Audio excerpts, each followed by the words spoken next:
have covered and talked about more than 50 plus years of Eagles football. Kick off your day with Birds 365. You'll get debate. We love to argue. You'll get the real story from inside the locker room. And you'll hear from some of the great football minds from around the region. You're about to become an Eagles insider. Get in the game. Join Jody Mack and Johnny Mack and join the football community that flocks to Birds 365. Birds 365 starts right now. Welcome to the NFL. Let's go! Let's go! Go!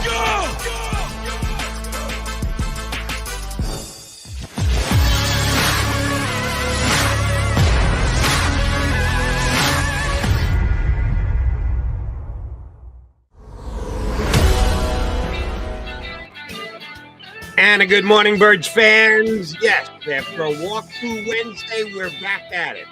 Full practice, full Birds 365. You got me, Jody McDonald, Rick Saratella in for John McMullen in the co-host chair, but you see John McMullen's handsome face there because he has already made his way over to Eagles practice. They'll get in a full workout today. And the coaches are starting early for you, huh, Johnny Mac? That's why we don't have you up here on the stream. We just have to look at that picture of yours. Yeah, that's. I apologize in advance. Hopefully, Rick will make up for it. Yeah, they're trying to beat the heat a little bit. It's still pretty hot out, so I don't know, but they're trying to beat the heat a little bit. It's supposed to be 100, near 100, and the humidity's bad, so it's going to be a steamy day. Well, the Eagles getting ready for I guess another padded practice. John, how's the intensity been so far? Well, when they are out there, when they're they're very intense in these short sessions. And we'll see. I'm not sure what they're going to be wearing yet. I'm not out there yet, but there's, they have green, they have yellow, they have red practices. Green is the most intense. And when they do have a green practice, they do move and they get as much work as you can get done in the time period they're going to go. Basically, their longest practice is 90 minutes. So, Jody and I have talked about that a lot. It is what it is. That's the new era of the NFL. And they are good at taking advantage of the time they do use. And the only thing I question more about the spring in that, when you're allowed, I think it was 13 OTA sessions and you use 5 or 6 of them. That didn't make sense to me. Because even if you're doing classroom work, because you don't play football in the spring. So I'm not concerned about that but you have young players and you're trying to get them up to speed. What does it hurt to use the time allotted to you? Speaking of time allotted, they got 90 minutes today. Is that the max they can do today? 90 minutes? I'll know that when I talk to Dom DeSandro. He's the one who gives me the lowdown on how long the practices are going to go. But yeah, it's going to range anywhere from 75 to 90 minutes. My guess would, just because they already moved practice, they're probably thinking about making it a little bit shorter. Oh yeah. And that's just a guess. That's just speculation because of the heat. And, they want to keep the players safe, and that's understandable. I was on the field, worst day I've ever covered in the NFL, different era, different time. But I was on the field when Corey Stringer went down and passed away. And really? And that really shifted everything in the NFL. Back in those days, they didn't let us bring water on the field. And I know younger people don't believe that. Mm-hmm. They didn't let us. Andy Reid is kind of famous for, not letting anybody sit down at practice. Back in those days, you were considered weak if you went to get water. And, so we have come a long way. And a lot of that can be traced back to that day. It really can, because that was just a horrible, horrible situation. Wow. I did not know that you were there that day, John. You and I have been doing the show for a year and change now, but I didn't know. I know you covered the Vikings, but I didn't know that you were there that day. And you're right, that had implications well past Minnesota to the entire National Football League. And the Eagles are not a team, at least this version of the Eagles with Nick Sirianni in charge is not that kind of a team that's going to push the envelope. They're going to err on the side of caution and precaution. So we'll see how many minutes they actually put in there today. We're a little over a week away from that all-important first preseason game against the Jets, which is different because they almost always have played the Jets. The last preseason game this year, they're playing the first preseason game. They got the offense installed for that first preseason game just yet, Johnny Mac? No, they're not going to be game planning for the Jets. They're not going to be game planning to stop Mike White, and I don't think they're going to be able to stop Mike White. We'll see. I think the Jets are better equipped to play deep into a preseason game because they have the better third string quarterback. But no, I mean, they're not game planning for preseason games. And we know the Eagles have already shown we're not going to see any, there are a few starters that have to play just from a numbers game, but and the key starters aren't going to play at all. And we saw it last year. I mean, think about it last year, Jody. Jalen Hurts was completely unproven, and they didn't play him. So why the heck would they play him now? I mean, and you'll see, Aaron Rodgers likes to play. They'll be high profile quarterbacks who get a series or two, but not the Eagles, man. They're not going to do it. Unless Jalen turns around and says, sorry, Rick, Jalen turns around and says, I need this, I need that, which I don't think that's going to happen. Yeah. And even if he does that, I don't know if they'll listen to him. There's really not too many, I don't think, if any, starting jobs really up for grabs on the table here. So I like the preseason because it gives a look at some of these younger players, some of the undrafted free agents trying to make a name for themselves. And a lot of these guys might be auditioning for one of the other 31 teams as well. But there are a couple backup jobs up for grabs. Haven't had a chance to pick your brain on that backup tight end spot. I saw Richard Rodgers activated from the PUP list. Is he going to be thrown right into the fire? Will they ease him? Will he get playing time? How do you kind of see with Calcaterra still bothered by that hamstring? I think they got 7 tight ends on the roster. How do you kind of make sense of this backup spot? Yeah, I think, it's a shame because Grant had a good couple first 2-3 days of practice and then he came down with the hamstring injury and he actually, caught a pass when he got hurt.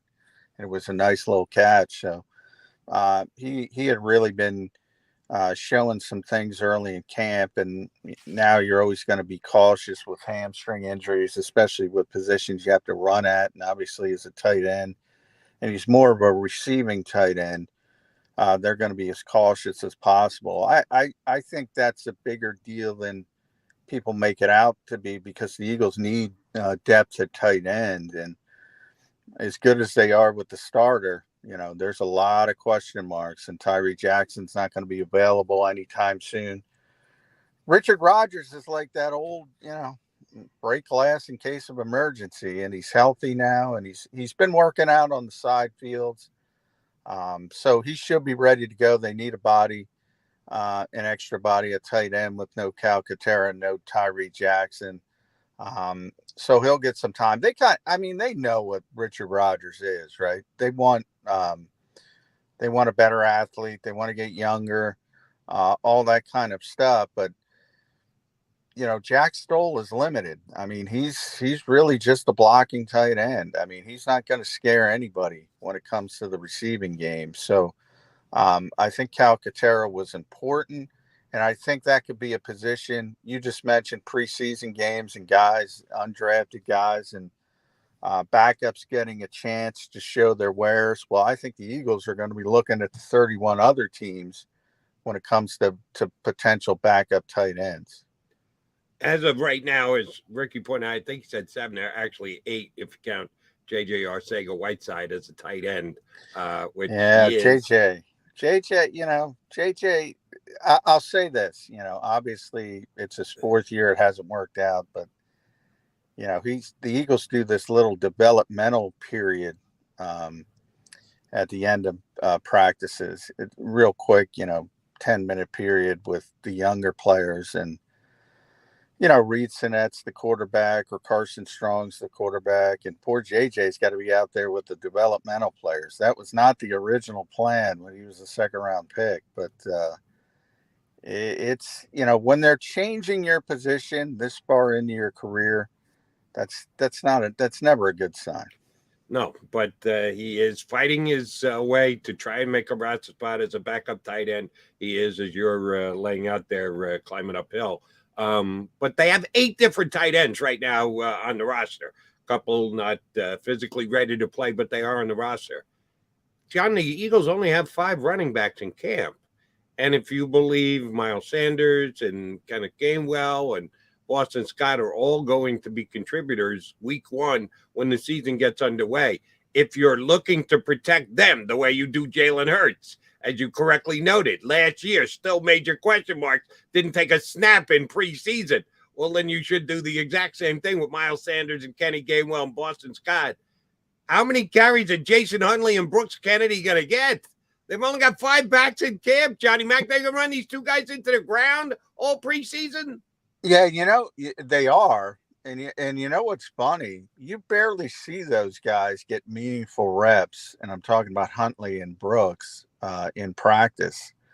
So to me, I'm thinking to myself, why are you giving Miles and Kenny Gainwell and Boston so many reps in practice? Now, obviously, because they're not going to play them much, or if at all, in preseason. But it still is one of those things where I kind of shake my head. It's kind of counterintuitive. Like, you want to protect these players.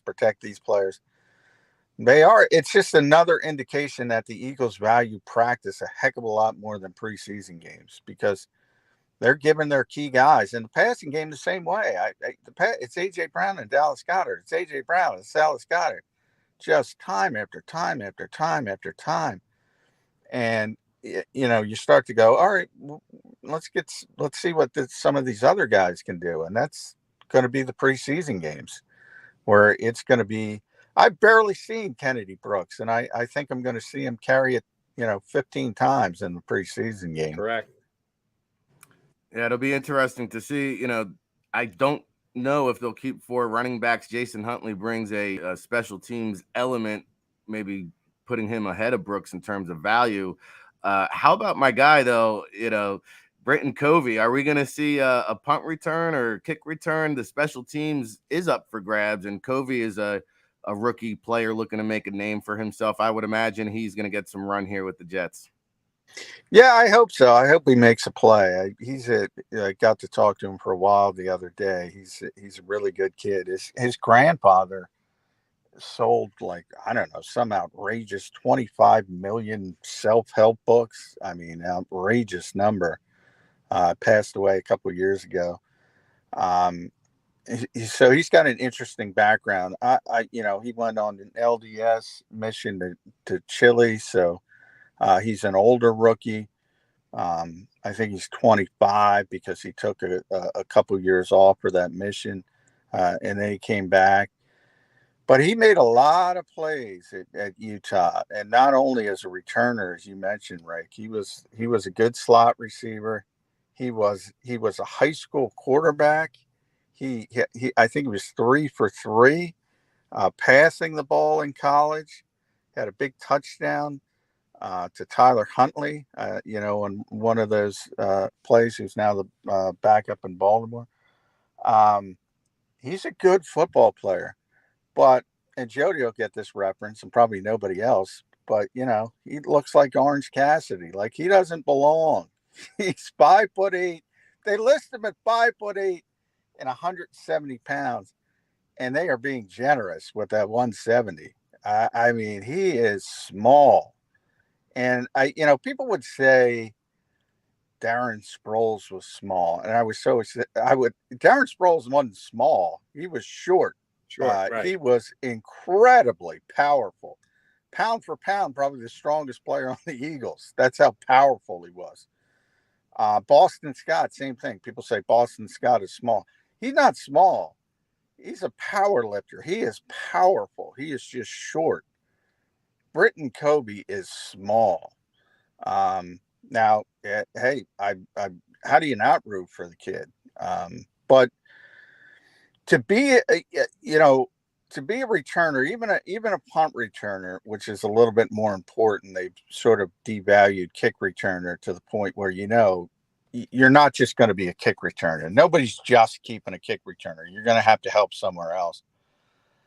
Same thing kind of with punt returner. Like, can he be a slot receiver as well? Or can he be a coverage guy on special teams? I don't know. But I also think about those returner jobs, Rick, overall.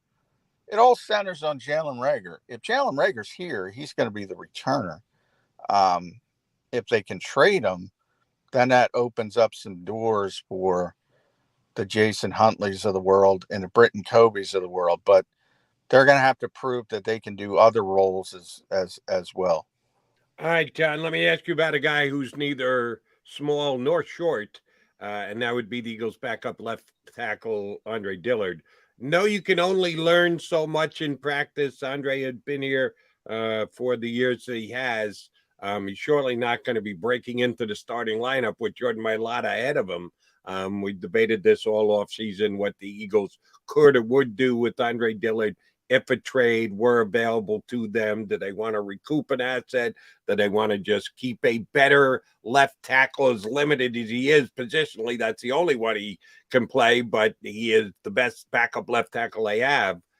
Dillard shown anything, any whispers as to what the preferred course of action, whether Dillard is here or whether Dillard is dealt?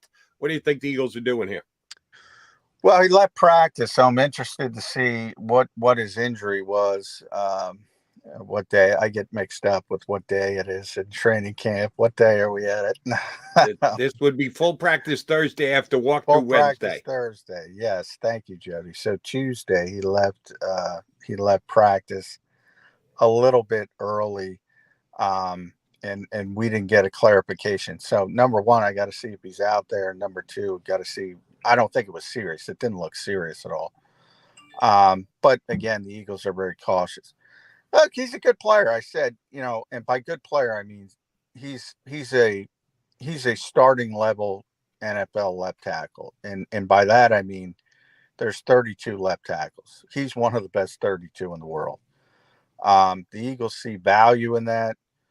I agree with them. I think they think they're a contender. And at this point, I think they would rather have the depth. Now, maybe they revisit that at the trade deadline because they know they're going to lose him eventually. But there's a lot of strategy involved with that. How he's thinking about things down the road as well. He kind of knows, are we going to be players in free agency next year? Is a comp pick in the question if he signs a relatively decent deal, which I think he'll get? All of that factors into it. But I think to start the season, I think they have a chance to be a contender, and they would rather have the player. Now, if somebody bowls them over with a third-round pick, a day 2 pick, that could change things. And you never know what happens. If somebody loses their left tackle in the preseason or training camp, we've seen Rick Spielman get antsy and desperate and offer more than you should. If there's another GM who does that, it could change the thinking. But right now, the Eagles, I think, like the player, want to keep the player unless they're bowled over. Yeah, I can't justify if you're saying I got a guy who can start at left tackle in the NFL, but I'd be happy to get a third-round pick. I can't justify that because if you're drafting in the third round, you ain't going to find a guy that can start in the NFL. So I don't think they get the fair value now. Maybe preseason, a starting left tackle goes down, round 2, maybe I'm thinking about it. I don't think they get a first-round offer. So round 2, maybe I'm thinking about it, right? Yeah, it's a tough decision. It really is. But, it lowers the value because you're going to lose the player. Like the Eagles have hit the end of the road. They didn't pick up the 5th-year option because he's not a starter, so they don't have that leverage. And they shouldn't have, because that's a lot of money. So the leverage, is not in their favor. And the longer you go, unless there is that big injury in another city that creates that desperation, you kind of start losing leverage, and then you got to play that game and kind of cross your finger if somebody gives you an offer. And that's why, in a vacuum, I agree with you, Rick. If you have a starting level left tackle, you should get a second round pick at least. But the Eagles don't have a ton of leverage because they're at the end of the line with Andre Dillard. All right, John, I noticed this just before the show started today. Jets starting quarterback Zach Wilson deleted all of the social media apps on his phone before preseason started. How many Philadelphia Eagles should be advised to do the exact same? Well, I think it was Dave Zangaro yesterday. I give Dave, Jalen Reagor's next drop should be his phone. Drop it. Drop that phone. That was a great line by Zangaro, correct. Yeah, I mean, he's number one. Miles Sanders is probably number two. I would, there are certain guys that can handle things. And they're, the veteran guys, Jason Kelsey, Brandon Graham, Fletcher Cox, on and on and on. Guys who've been through it all. They've seen it all. They know what it is. Jalen Hurts, as a young player, obviously is tremendous at blocking out the noise.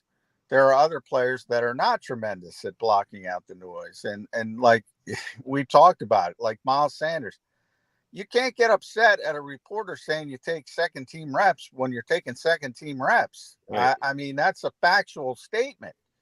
Well, you can do whatever you want, but it doesn't make sense. In the case of Reagor, going after John Clark, who we know is, John's the nicest guy in the world. He's not trying to create any angst. It's a new generation of athlete, man. I mean, look, if you're in the public eye and you're gonna get some, what, and sometimes it's fair, sometimes it's not. But if it affects you that much, especially on Twitter, I mean, you got so many trolls on Twitter. Forget about the constructive stuff. Forget about the factual stuff.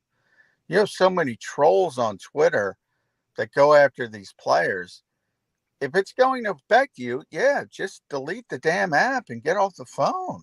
But it's a different generation. They're addicted in many ways to it, and it's difficult. Jalen Reagor is the perfect example because he's a guy who has deleted his account, brought it back, stopped it, blocked people, brings it back, and he just can't stop. It's amazing. It's amazing how much time NFL teams actually now spend in those 15-minute interview sessions at the combine talking about social media. What happens if you get criticism? How are you going to react? Can you take it? And I specifically remember the Giants asking Kayvon Thibodeau very bluntly, hey, are you built for the big city? Can you handle this? And Thibodeau came to the podium and called the Giants out for questioning on. But that's going on around the league because, when you come to a big market like a Philadelphia, like a New York, there's 20 beat reporters waiting for you after practice, and it's a different nature of the beast. And so Jalen Reagor, I mean, I would imagine he is still a trade candidate. John, is he going to get some run here in the preseason game? And shout out, John Clark gave him kudos for the big 70-yard touchdown pass I keep hearing about. Yeah. Is that something they were practicing on? Or yeah, we all gave him credit. And that's the thing. I mean, when we say nice things, I get it all the time. Everybody's, I got it with Jalen Hurts when he had a good practice. And before somebody, I wonder if McMullen's going to tell the truth. Why am I going to say he had a great practice? Why am I going to say anything else? I've talked about James Bradbury. I've raved about James Bradbury. Jody knows that. Yeah, both of us. Nobody. Everybody focuses on the negative. With Jalen Reagor, if he drops the football, we tell you he drops the football. If he gets a 70-yard touchdown, that was a tremendous, tremendous play on both ends. We tell you that. I mean, and every one of us said, "What a play! What a great from both Jalen Hurts and Jalen Reagor." I don't know. I don't know if I knew that. I would be set for life if I could figure out why people react the way they do. Johnny, another guy who you and I have both been bullish on since the offseason when they were putting this roster together before even the OTA started and camp has opened up, has been Marcus Epps. That Yeah. both you and I liked what we saw out of Epps last year as the fill-in guy, the off-the-bench guy, didn't lose anything when they pushed him into the lineup. If anything, maybe got a little bit better. And all offseason we said that, listen, they're not looking to replace Epps. Whatever free agent safeties they're going to be attempting to sign, and we know the two that they did, brought back one, brought in another with Tart. The guy that's in the lineup, the bigger of the locks, was Marcus Epps. And you and I have been standing our ground on that one since, as I said, camp started. And oh, by the way, he's lived up to that so far in camp, hasn't he? Yeah, I would say he's even been better. And throw TJ Edwards. TJ Edwards is another guy I've been telling people about for months and months and months, and he's kind of even outperformed expectations. But yeah, I mean, I remember Marcus Epps when he got here. He was a rookie. It was a 6th round pick in Minnesota. It was kind of that weird, the Eagles cut Andrew Sendejo because they wanted to keep a compensatory pick they were going to get, and they were at the limit. It was 9 or 10 games. And the Vikings said, "Oh, they're cutting Sendejo. Let's bring Sendejo back," who had so much success there. And they had to cut Marcus Epps. So it ended, and the Eagles picked him up on waivers. So it ended up as almost a trade. Trade, right. And at the time, Sendejo obviously was more prepared to play, but Marcus Epps was in his rookie year, a 6th round pick. And I remember, they would say he's got great, he was a walk-on too at Wyoming. But he had great instincts and coverage, but he was really small. I mean, not very physical. And you see him today, he's a completely different guy physically. He actually bought and runs a gym in Southern California, and he's just in the gym all the time now. And he's completely different from a physical. Now he's actually kind of a physical player. And he was anything but when he first got here. So it's another example of that player development we talk about. He's still got those same coverage instincts and the football IQ. So he's got a chance to be a better player than people realize. And then same thing with TJ Edwards. He works out with the Watts. So that tells you he works out with TJ Watt. So all those Wisconsin guys stick together. And if you see TJ now compared to when he was a rookie, and he was a big guy. He was always a little bit different because TJ is a big guy, but just his body and the way he's remade it. And that 4.87 that he ran, he doesn't run a 4.87. So, he's never going to be Davion Taylor, but he's not that guy. And I go way back. I was just telling you, unfortunately, about Corey Stringer. Jack Del Rio was one of the best nickel linebackers I've ever seen, just because how smart he was. And he could diagnose everything. And Jack couldn't run a lick. But, if you run a 4.4 and take a false step, you ain't doing any. But if you understand the game like TJ Edwards and you run a 4.6, you can do some things in coverage. So the Eagles have some young players, and it's right up the middle. I'm looking forward. I mentioned that Jordan Davis up front, who we know has all the physical gifts in the world. And then TJ Edwards and Marcus Epps. So straight up the middle. I think it's going to be a good season for the Eagles defense up the middle. A lot of good potential there. And, as far as Epps is concerned, I know Howie Roseman called him the hardest working player on the team. Say what you want about that. Yeah. TJ Edwards, I think it's gotten to the point now where the ripple effect in a positive way is that Nakobe Dean really does not have to be rushed into the rotation or rushed into the lineup. But you got boots on the ground there, Johnny Mac. I'm reading conflicting reports about Nakobe Dean. He's up, he's down, maybe not comfortable yet. I know he's a smart player. Is he still learning the playbook? What's your read on Nakobe Dean? Yeah, I don't think Nakobe has done anything wrong. It's just the other guys have played really, really well, and not just TJ, but also Kaiser White and Davion Taylor. So it's become a situation where the Eagles have depth. Those guys do know the defense. They're a little bit farther along, and throw Sean Bradley into that as well. He's ahead of them as well. Now I think that'll change pretty quickly. But yeah, I mean, everybody's got their startup costs, and Nakobe's no different, and the terminology's different. So he's got to learn all that stuff. But he's a mechanical engineering major. He's got a 3.55 in college. He'll be fine. But when Nakobe Dean gets on the field, I've been saying this since day one, it's going to be for Kaiser White. It's not going to be for TJ Edwards. I would agree with that as well. All right, Johnny Mac. No, you got to get ready for practice here. We got you a couple extra minutes because you're already there. I do have to ask you about the decision that came down yesterday by the NFL to appeal the suspension for Deshaun Watson. I tried to tell you there was no way that Roger Goodell was going to sign off. Yeah, on 6 games. I'm always amazed. I give you credit for that one, Jody. I'm always amazed this league is so scared of public sentiment.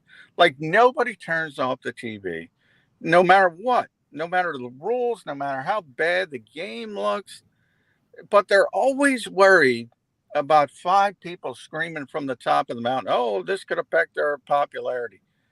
I thought, and the reason I thought they wouldn't is because they set up this system. They legitimately set up this system because they didn't want to deal with the headaches anymore. And they could point to the independent arbiter and say, well, it's their fault, in this case, Sue Robinson, and we'll wash our hands of it. We can say, we don't agree with it, but it's independent. That's why they set this thing up. Now, unfortunately, nobody could envision the first case that they would use it would be this. The most high profile of all high profile. You can't make it up in a Hollywood script. But even that said, I thought they would take the medicine. I thought they would say, you know what? We don't agree with it. We wanted to suspend them for a year, indefinite. We wanted to fine them, but this is an independent judge. This is her decision. And we'll stand by it. I thought they had enough common sense to do that. And now, case number 1, they have already destroyed the system that they wanted in place because they're scared of what essentially, and this has nothing to do with Deshaun Watson, nothing to do with positive or negative about Deshaun Watson. From my perspective, I could care less how long he's suspended. But from their standpoint, they're worried about what? A 2-week news cycle? By the time week 1 rolled around, people would be talking about other things. The popularity of this league and the stuff they worry about, I will never, ever understand it, and they're still worried about it. But, John, here's where you missed out. If they really wanted it to be an independent system, they would not have collectively bargained, put in on the back end, that if there's appeal, it goes back to Roger Goodell. If they really wanted to wash their hands of doing the work and put it in somebody else's hands to be able to decide, there would be it defaults back to the commissioner if either side appeals. When they put that in, they told you ahead of time that it's not truly an independent system. No, it's not. But that part of it, but I think you're thinking that part of it has to do with him wanting control. That guy doesn't want control. That guy's beaten down. That's about wanting He's not control. beaten down. He's the king. He's going to make the call again. How can you call him beaten down? It's back Because in his court. no, the indication that he wouldn't accept it is beaten down because he's worried about public sentiment. And by the way, he's being told what to do. That's another thing people don't understand. He's not the real power. The owners are the real power. But the actual CBA and the bargaining there has to do with control over the players and power over the players. So they want to keep that power. They want to keep that at the end of the day. And D. Smith and those guys deserve criticism as well, because they don't negotiate these things in a good way. And then they hope activist judges. Then they go the whole run. We're starting the whole thing over. They're going to go to federal court, so it becomes a forum shopping case. So they look for a judge that will overturn it and give them a stay. We go through this every single time. Tom Brady, all the situations before. They win battles, but they can't win wars, because the higher it goes, they're not going to overturn the CBA. We've seen this movie before. Yep. A lot of people deserve criticism. But from my perspective, yeah, I thought the NFL would lean on the independent arbiter. They didn't. And I think it's a mistake from their long-term perspective. And now they're in the same pot they were in before. Same pot. Everybody there's one difference, John. Because they brought the independent arbitrator in at this juncture, the players got on record, the Players Association, and said, we're not going to appeal. Now, they can change their mind. They go ahead and appeal if they want. Yeah. But I don't think they're going to, because they took such harsh stance. We're not going to appeal. And we asked the NFL to do exactly the same. They had no chance of that happening. Well, there's two things. They did say that, Jody, but they also said if the suspension's a year, we're taking it to federal court. They said that before. Which they should, because they should fight for their players. But here's the difference. Because it went to an independent arbitrator first, when the verdict came down, Deshaun Watson's going to start the first 6 games on the suspended list. They will appeal. They may get the stay, like you said, little battles that they've won before, but they eventually win the war. Same thing here. But when they signed off on not appealing, they basically accepted a minimum of 6-game suspension. So Deshaun Watson's going to start the year. Even if they get a stay, they've got to go through the first 6 games. The demarcation point is week number 7. Is he going to be able to play in week number 7 if they haven't finished their battle in federal court? But he's going to do the first 6 games. It used to be they'd get the stay, and the individual like Brady could continue to play. That's not going to be the case with Deshaun Watson. Yeah, I have to see how that shakes out, because I've heard that the problem there is if you're overturning the suspension and inserting a new suspension, it might change that. So I think that will depend. Look, it depends on a lot of things. It depends on if you're going to appeal in the first place, if you're going to take it to court, who wins. The NFL is trying to get it in the Southern District of New York, as they always do. The NFLPA is going to forum shop. So where do they get? Do they get the activist judge who says, you know what? No, this is not fair. I'm going to say, I'm going to lean on the side of the player. Then they can get that stay. And it might be week 1. It might be week 7, depending how he defines or she defines the actual suspension. In other words, does the new suspension overturn the original suspension? They could say that. Say, forget about that 6 games. That 6 games has nothing to do with it. You're now suspending him for a year. So it all depends on what form they're in. It's a mess, and the NFL is in the same mess it always is if the NFLPA wants to go that route. Now, if they don't want to go that route, maybe we escape it, but this is what they were trying to avoid, and they had an opportunity to avoid it, but they're worried about public sentiment. And I got to run, guys. I apologize I get too wordy, but that's the way I think it went. And obviously a lot of people, has nothing to do with the player. And if everyone wants him suspended, I understand that. but I really thought the NFL wanted to avoid these headaches, and they're back in the same pot of stew. They're back in the same circle. Go jump into the stew that will be Eagles practice today. It's going to be a hot one over there. Tell Coach Sirianni we said hi. That's John McMullen, my usual co-host, doing Eagle reporting today. So my co-host today is Rick Saratella. Ricky and I are going to chop it up. We'll continue to talk some Eagles. In hour number 2, Eric Edholm of NFL.com is going to hop aboard. We got a lot more coming your way here on Birds 365.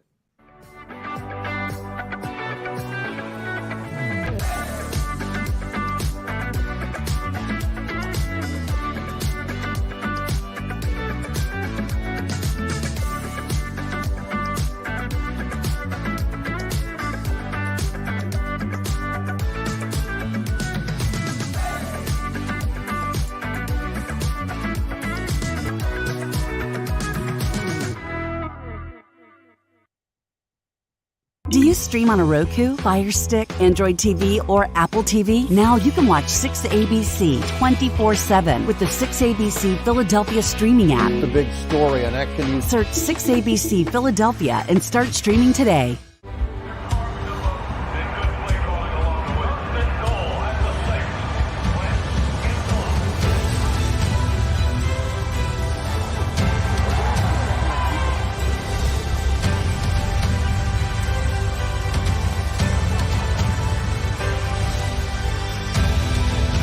Field of life, First Trust Bank is there for you. Champions on 3. 1, 2, 3. Because Philadelphia dreams deserve a Philadelphia bank. At Stateside Vodka, every new customer gets the world's best rocks glass, free. What's that? A rocks glass? You're telling me that bottle is cut in half? You could say that. Holy shit. The glass is for cocktails, right? It's for this, this, this, and that.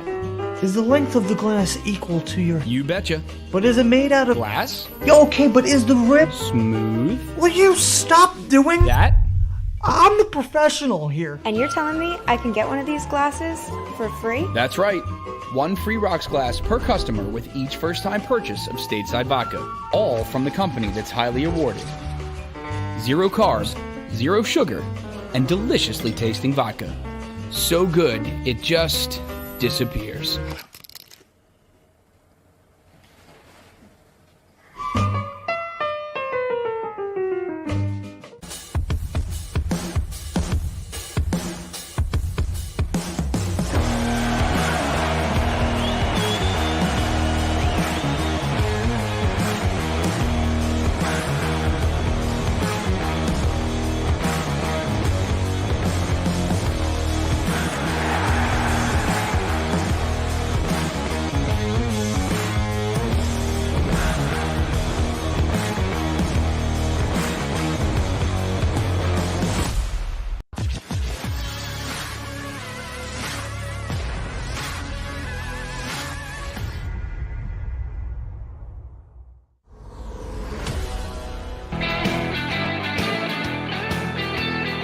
Thanks for streaming on in on Birds 365 Thursday edition. Rick Saratella in for Johnny Mac. Johnny just headed on in to get a chance to talk to Coach Sirianni. A little time with the coaches prior to a full workout session for the Eagles today. They're trying to get it underway earlier than usual because it's supposed to be a hot one down in South Philadelphia today. Hot one throughout the entire Delaware Valley, but specifically if the Eagles have the pads on, yeah, it'll be pretty hot for them, which, oh, by the way, John's just a nicer guy than I am. That's a foregone conclusion.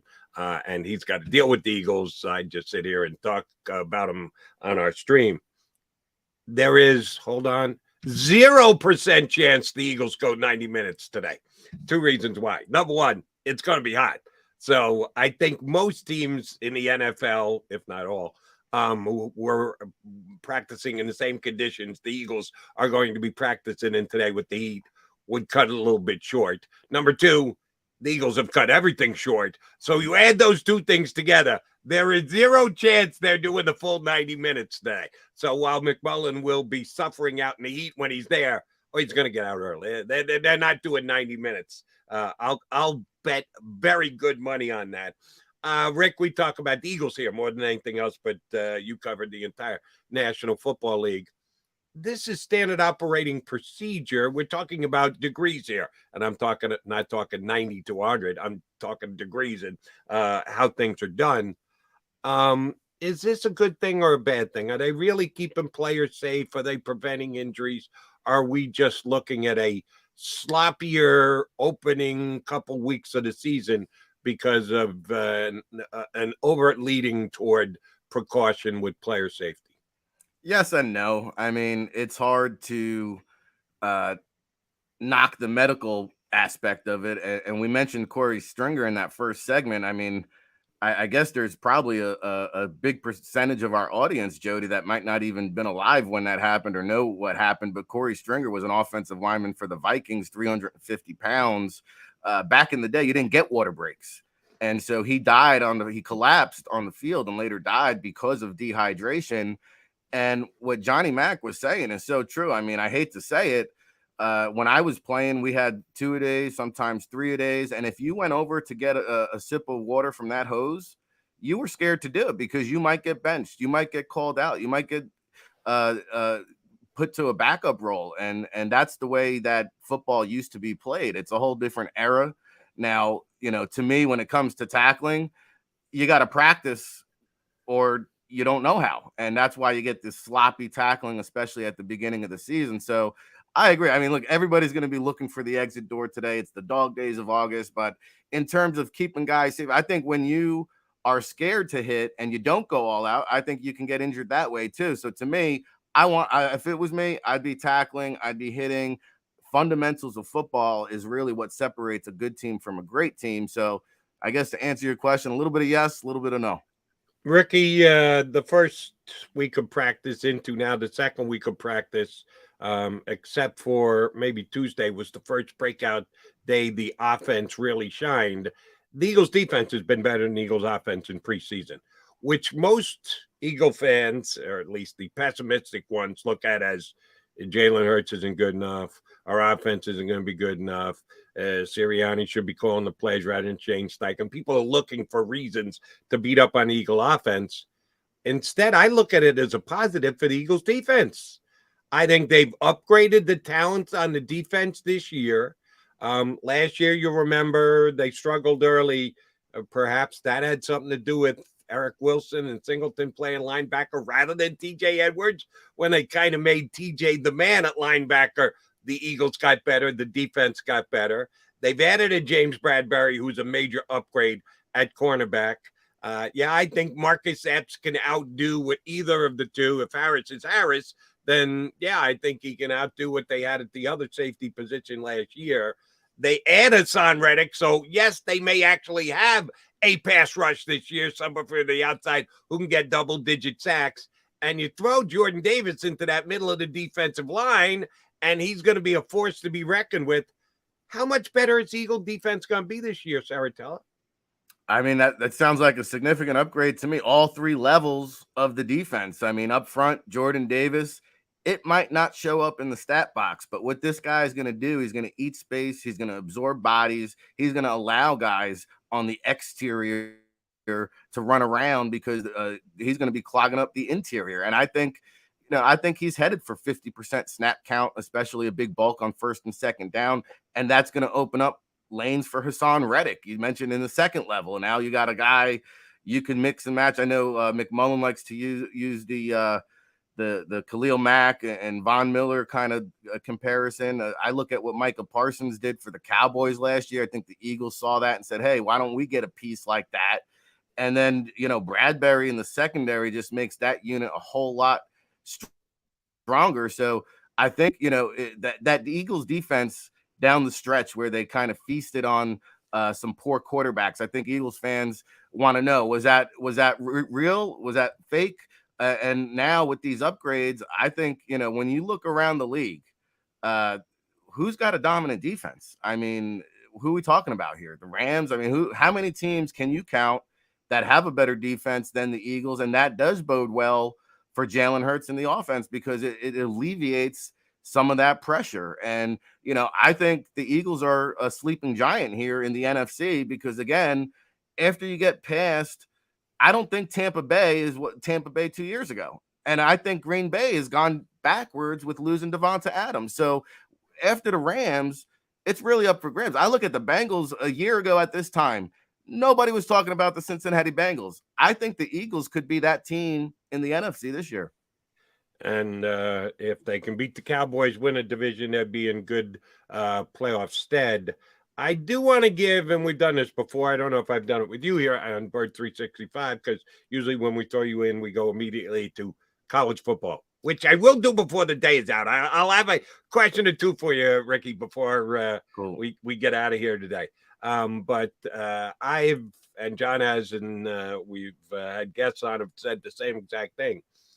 Howie Roseman's got to get some significant credit for this last year. And I say last year because it goes back into last season. Not just season ends. They got their tails kicked by Tampa in the playoffs, and then Howie Roseman's restructuring of the roster begins. Oh, no. He did work in season last year. When Jordan Mailata started the preseason at camp as dominant as he did, put Andre Dillard in his rearview mirror and grabbed the left tackle starting spot and then was dominant from day one on, everybody knew. And everybody was clamoring for them to get a contract extension done with Jordan Mailata. And now he got it done.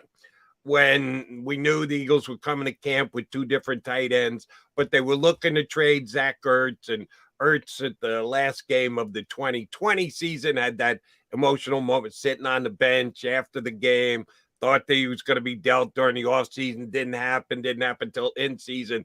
But we knew the Eagles were willing to go there because they believed that Dallas Goedert was going to be a top 10 tight end, maybe in the top 5 tight end. So the extension was coming, but they had to get it done, and Howie Roseman did. But that was obvious. Both Mailata and Goddard were obvious. The less obvious ones were Avonte Maddox, who had a really good year last year as the inside cornerback. And not everybody loved Avonte Maddox. Not everybody thought that Avonte Maddox should be starting, let alone get a contract extension. I was the guy who was on the Avonte bandwagon, but so was Howie Roseman because he got the contract extension done. Give him credit for that. Last year, I said TJ Edwards. I know John's a huge TJ Edwards fan this year. But last year, I noticed how well he was playing. I said, this is right in Howie's wheelhouse. This is one of those guys where you get the contract done ahead of time. And that way you don't have to worry about restricted free agency or what tag you're going to put on him. Get it done now. Do it and bring him in as one of your quote-unquote core guys. And damn if Howie Roseman didn't do just that. He identified guys to extend. And then, by the way, they went out and kicked some tail in the second half of the season last year. Howie didn't get enough credit for that during this offseason as far as I'm concerned, Rick. How about you?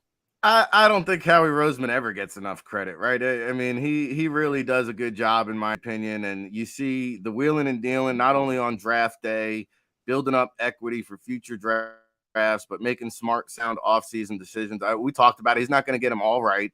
But I think also you got an influx of young NFL general managers that are willing to wheel and deal. So that plays into it as well. And, you know, somebody made a good point.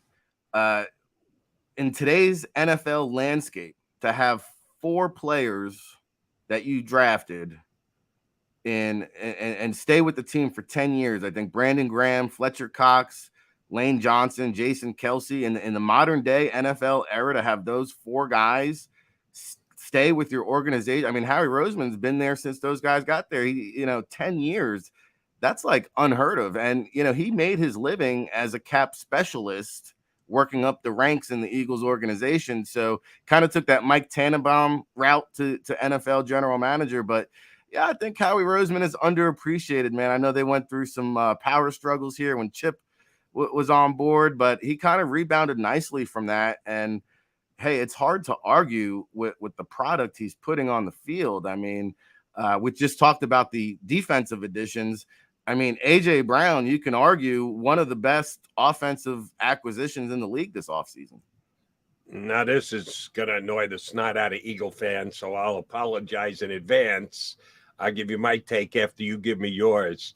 Excellent point you just made about putting in A full decade. Just doesn't happen in the NFL anymore. And the Eagles have 4 guys that fit that description going into this season. How many are still going to be on the roster in 2023?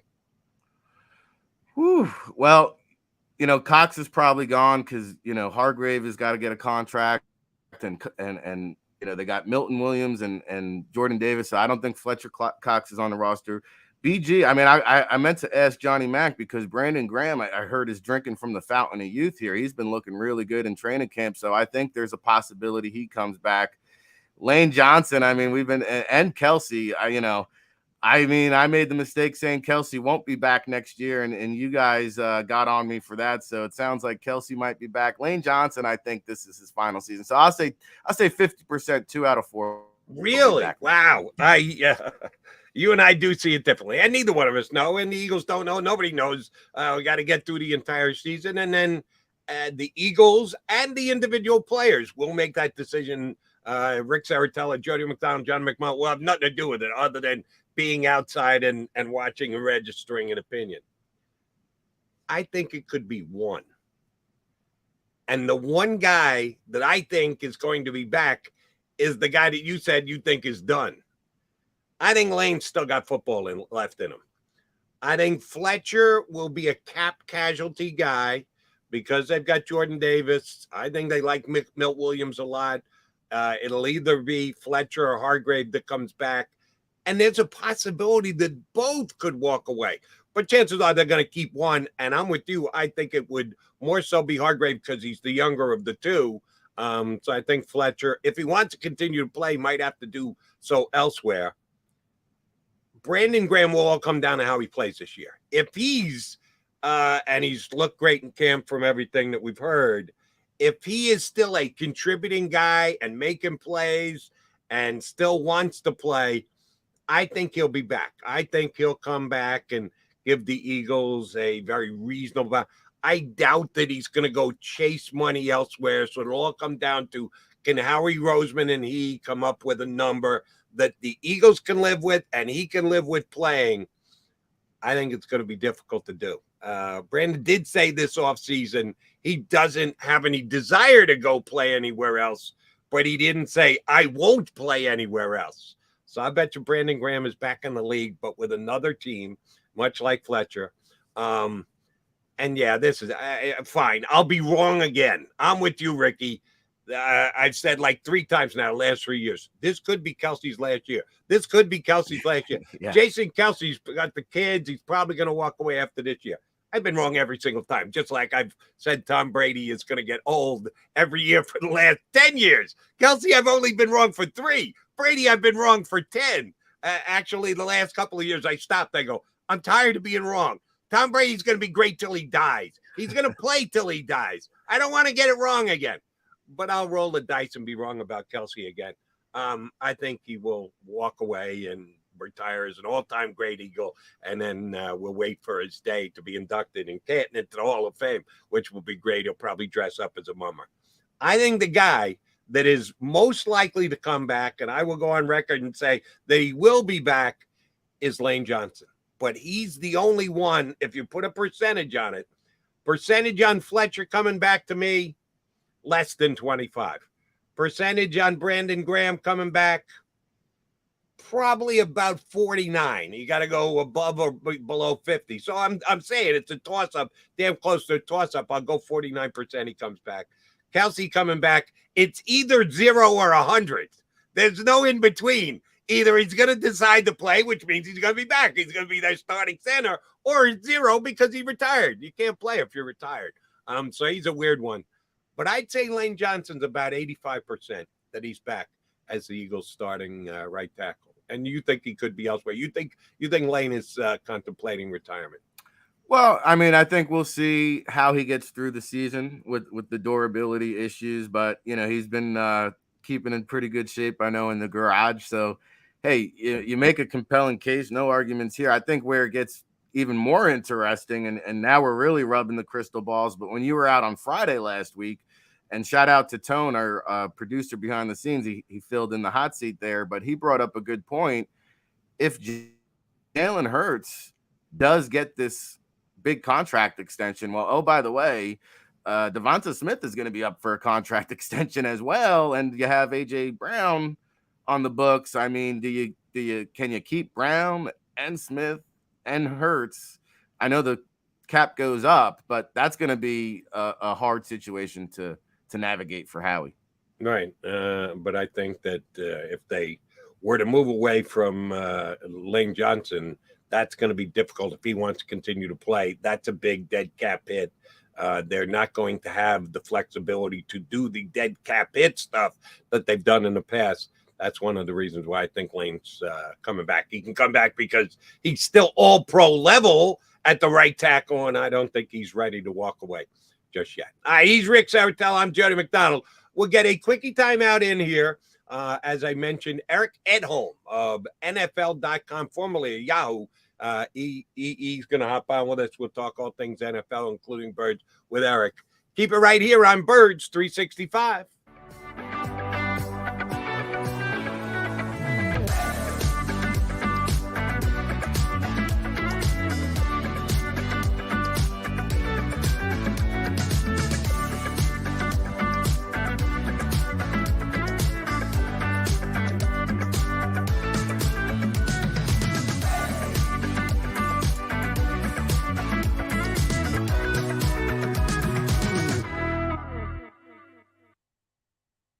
Do you stream on a Roku, Fire Stick, Android TV, or Apple TV? Now you can watch 6ABC 24/7 with the 6ABC Philadelphia streaming app. The big story on Action News. Search 6ABC Philadelphia and start streaming today.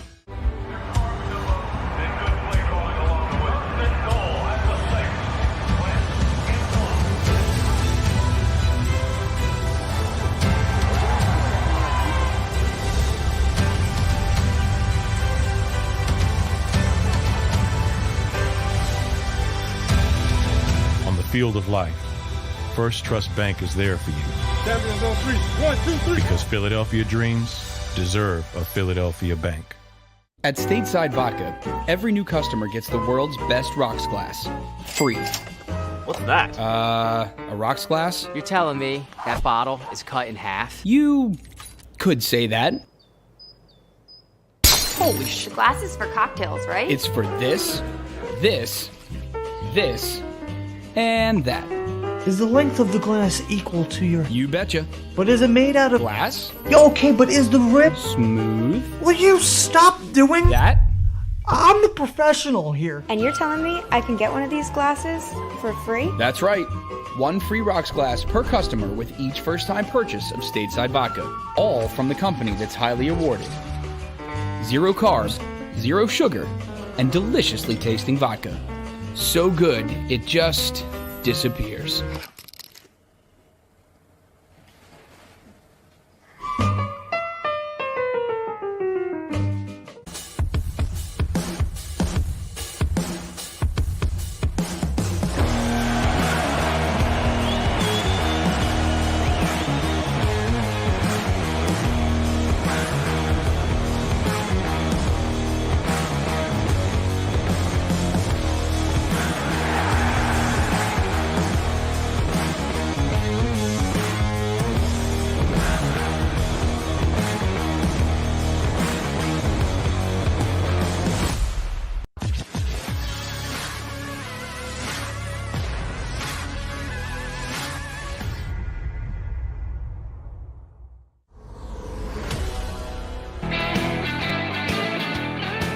Appreciate you streaming on in here to Birds 365. That's Rick Saratella right there, right next to me. He's filling in for John McMullen.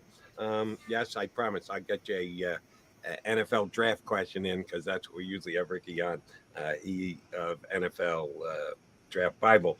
But we're doing specific Eagles here. Hoping you're enjoying yourself. If you are, hit that like button. Xander told me yesterday, and I know most of you streamers didn't know Xander. Now the executive producer of this show, that he's handed the reins over to Tone, who's doing an outstanding job producing it. He said, we're doing great in a bunch of different numbers, and a lot of people are streaming in the Birds 365 with the highest rated show on the channel. But for some reason, we don't get the likes. I'm starting to get a little self-conscious here, Ricky.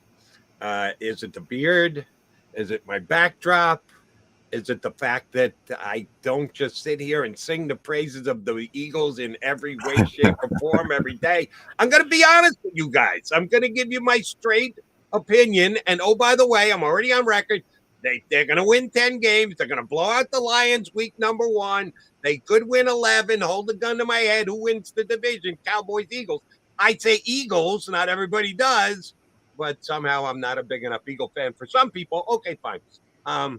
But if you think we're doing a decent job and giving you some information on a day in, day out basis, do us a favor. I'm asking for a favor. Hey, Jody Mack, do me. No, I'm asking you guys to do me a favor. Hit the like button so we can get more likes because that would show good for the show. That's what I was told again. I don't understand the algorithm. I don't know how all this YouTube stuff works. I just know how to host a show.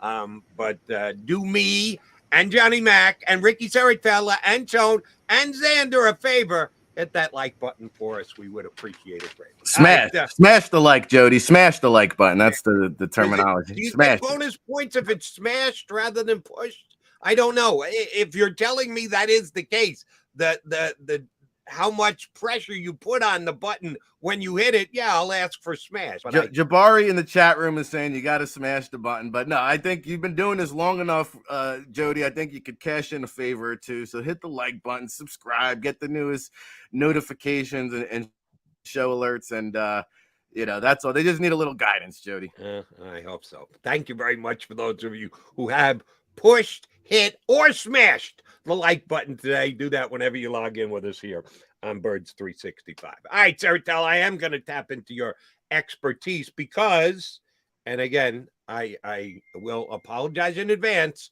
for the Jalen Hurts defenders out there. I'm not a lover. I'm not a hater. I'm an independent observer. I mark myself as a fan because the night that he was drafted, when a lot of Eagle fans were calling me on WIP, what the hell are the Eagles doing picking a quarterback in the second round? We've got Carson Wentz. We just gave Carson Wentz $100 million. Why the hell would we take a quarterback in the second round? I liked the pick. I thought it was a smart pick. Now, and I said this that night, nobody else understood it and or agreed with me. It was for a backup position. They were bringing in an inexpensive backup for Carson Wentz. And I thought it was well worth it. He also created a safety net in case something went wrong, which I didn't think was going to go wrong, which absolutely did go wrong. But I liked it. So I'm more of a Wentz fan than detractor. But I have to acknowledge he hasn't proven himself as a franchise quarterback just yet. If he doesn't this year, if there's a regression and he goes backwards, the Eagles are going to have to contemplate finding a franchise quarterback elsewhere. And the number one place would be in the NFL draft. We're still several weeks before the college football season gets underway, Ricky. Getting reports in, have guys give you a little birdie in the ear piece of information as to what quarterbacks look good. We know the top two are going to be the Alabama kid, the Ohio State kid. Other quarterbacks are going to play themselves in the first round. We're going to have a much better quarterback draft this year than we did last year. What are you hearing from the gearing up on campuses guys that you have about top level quarterback play in college football this year? Yeah, and I think we've spoken about it on some of your previous shows. I'm a big fan of the Bill Walsh philosophy of taking a quarterback every year, regardless. I don't care what round, just get a guy in there because when you have quality quarterbacks, it's a good problem to have. You can flip them, you can trade them off for draft picks, you can find the next quarterback in waiting, and so even if Hurts does well, I don't expect, talking about guys who won't be here next year. Gardner Minshew probably won't be here. Now, Reed Sinet's been playing very well as a backup. Maybe he earns that job. But Howie Roseman's been a big proponent of drafting NFL quarterbacks. And I'll be actually departing on Sunday. My second training camp stop will be up in Boston College. Oh, by the way, Phil Jerkovich, coming over from Notre Dame, had a kind of spectacular first season in BC, was a little banged up last year, but you talk about a 6'5" signal caller who can run the RPO, playing in that Jeff Hafley up-tempo offense. I'm going to be excited to see how that young man's looking because he's kind of one of those dark horse first-round candidates. And then after Boston College, I'll be working my way over to Pittsburgh. Hey, Keaton Slovis, remember him? Over from USC. He now takes over that Kenny Pickett offense, which is really going to be designed for him to have a career year. And maybe he I had him in a day 3 range if he had come out last year. It wasn't a strong quarterback class, so maybe he would have even gone higher. How does he do in that Pittsburgh offense? I know they're bringing back the offensive coordinator there, Cizzetti. And so I'll be doing the training camp tour trying to find guys like that. But you're right. Bryce Young, Alabama, CJ Stroud are going to be the 2 guys you hear about the most. I saw somebody in the chat mention TVD, Tyler Van Dyke from Miami. He's another guy that came out. If you take a look, I think, at Tyler Van Dyke's last 6 games of the season, just probably the best stretch of QB play in the nation. And so he's going to look to carry that momentum. Anthony Richardson from Florida, he's been kind of this next Gators quarterback anointed. He's probably the most unproven commodity of the guys we're going to talk about. But you look around the mock draft landscape, he's popping up quite often, as is another guy we mentioned, Will Levis, and we talked about the Liam Cohen offensive coordinator, Sean McVay, protege. I think playing in that offensive system is going to be very appealing to some of the coaches and teams around the league. And that Sean McVay tree, Jody, I mean, it's growing very rapidly around the league. There's a lot of Sean McVay disciples. And I think the way that Will Levis, again, another 6'5" passer with some mobility, plays really well off of that play action. I think all those guys, as we stand here today on August the 4th, have a shot to hear their name called in round 1. Let me ask you about another SEC quarterback, because I saw Levis play last year, and I thought he was good. I didn't think he was first-round worthy, but we'll see how it shakes out by the time we get to the end of the season, because I sure as hell didn't think Kenny Pickett was first-round worthy before the season started. I sure as hell didn't think that Zach Wilson was first-round deserving before the year started. So you got to give these guys the season, but you can have opinions on them before the season started. One guy, and I think it might have been you, I think I saw on Twitter, a guy who's actually gotten some pretty good buzz during this offseason is Hendon Hooker from Tennessee. I watched Tennessee play a couple games last year. Nothing jumped off the screen to me. What is it about Hooker? Am I being accurate in saying that he seems to have moved his way into, at least for this year's quarterback rankings, top 10 before the season starts? What do you like about Hendon Hooker? Well, he's got all the traits and the tools that you look for. He's got the frame, he's got the size, he's got the arm, he's got the intelligence. And my understanding as well was if he were to come out last year, he did have a pending Senior Bowl invitation to be one of the Senior Bowl quarterbacks. So he was highly thought of. Now, I think he was a borderline draftable prospect that you're kind of just betting on the traits. I think he has developmental upside. His best football is ahead of him. He's gotten better each season. So, that's what's to like about Hendon Hooker. And there's another guy down there in the SEC too, Spencer Rattler, another quarterback with a lot of high accolades that people are still going to be fascinated by the traits. But remember, Jody, this guy was the anointed Oklahoma quarterback. He was the next big first-round pick, but he's going to try to rejuvenate his career in the SEC as well. Did he make a mistake by leaving Oklahoma? Because Caleb Williams, the guy who replaced him, up and left and went with the coach. Now it's a new Oklahoma system with a new head coach, but would he have been better staying there than transferring to South Carolina? Brent Venables come in. He's probably going to want his own guys there. Lincoln Riley's off to USC, and everything you heard coming out of Oklahoma. I think it was time for a fresh start, because even coming out of high school, there was maturity issues surrounding him. And you kind of heard a lot of the same at Oklahoma. So I think it was just a scenario where a change of scenery was best for all parties. All right. Then one more QB I want to ask you about, and then we're going to get our buddy Eric Edholm from NFL.com up. And this guy's name I did hear mentioned a bunch, and I actually watched him play a couple of games last year because they were a surprise good team who, at least at one point, you could have made the argument, if they run the table, we could talk about them getting the 4th playoff spot. I'm talking about Coastal Carolina and Grayson McCall. Again, watched him play. He put up some nice numbers. Didn't wow me with his skill level, but is a guy who's being listed in the top 10 quarterbacks coming into this year's draft. Are you a fan of Grayson McCall of Coastal Carolina's game? I am. I do like Grayson, and I think he's had a little bit of a roller coaster career and under the radar at Coastal Carolina, right? And he's going to have to play well on the big stage. I think his opponents, when he plays against those top teams, could really sway a decision maker, see him play at a high level against top competition. Who's Coastal Carolina got on the sched this year?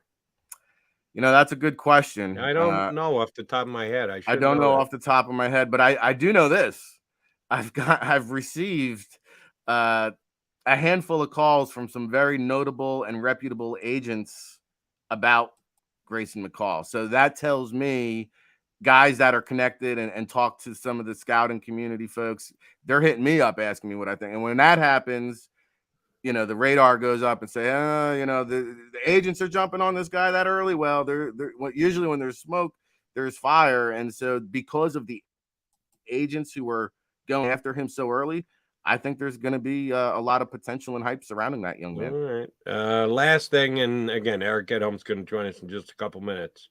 Right now, and give you all the latitude you need to change your mind between now and April of next year. Who's going to be the first quarterback off the board, Strauss or Young? I'm going to go CJ Stroud just because they're so evenly matched, but with the intangibles, he's a little bit bigger, I think a little bit stronger arm. And I do have, for whatever it's worth, I got the Carolina Panthers picking one.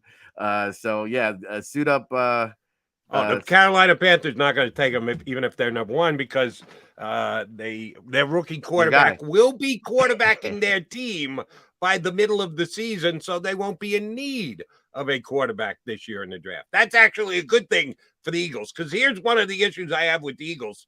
They've got 2 first-round picks. There's in New Orleans. Unfortunately, it's kind of one of those good news, bad news things. Eagles don't win double-digit games, so their first-round pick ain't going to be all that good. I think the Saints, with Jameis Winston back, yes, I know they lost Coach Payton, but they've got some skill guy. We still don't know if Alvin Kamara, we're going to get suspended, but the question is how much. They got Michael Thomas back. They made some nice additions. I think Saints have a chance to win double-digit games too. So both of those picks might not be all that good. You're going to have to add them together just to get them to a certain spot, and that certain spot is not going to be at the very top of the draft.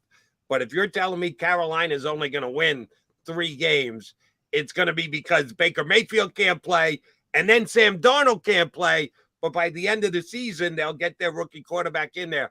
Oh, and they're going to win some games, Saratella. Well, we'll be keeping a lookout for Matty Corral there in Carolina.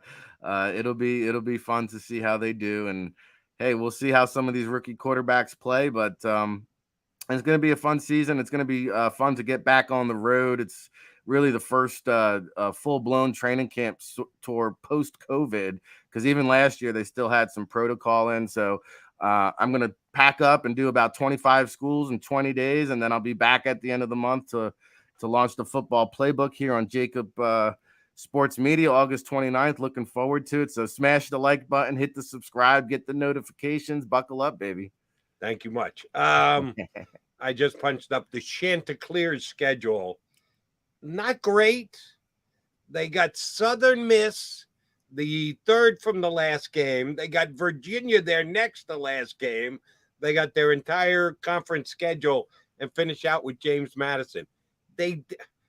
Virginia's a legit team, legit ACC team, but I don't think they're competing for a top 25 spot this year. They won't be breaking into the top 25. So I don't think the quarterback's going to have his chance to showcase the way that you mentioned earlier. All right, Jody Mack here with you, Rick Saratella, in for John McMullen. When we return, one of the best in the business, covers the entire league and doing it for the home team this year. Moved over from Yahoo to the NFL.com. Eric Edholm joins us next here on Birds 365.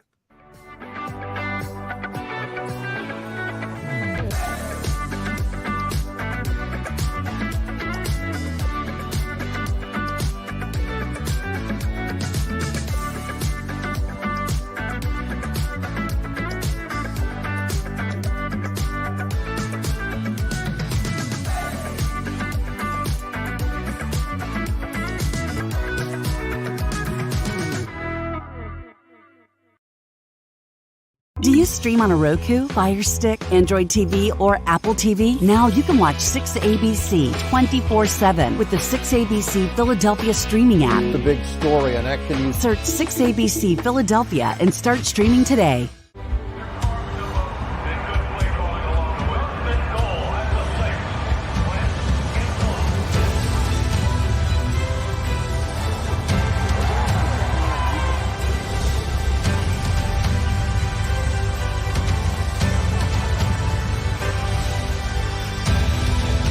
Field of life, First Trust Bank is there for you. Champions on three.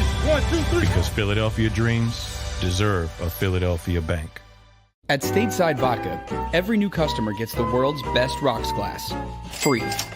What's that? A rocks glass? You're telling me that bottle is cut in half? You could say that. Holy sh! The glass is for cocktails, right? It's for this, this, this, and that.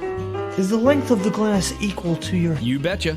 But is it made out of... Glass? Okay, but is the rib... Smooth? Will you stop doing... That?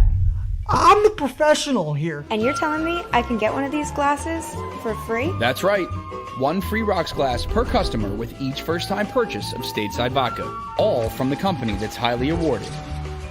0 carbs, 0 sugar, and deliciously tasting vodka. So good, it just disappears.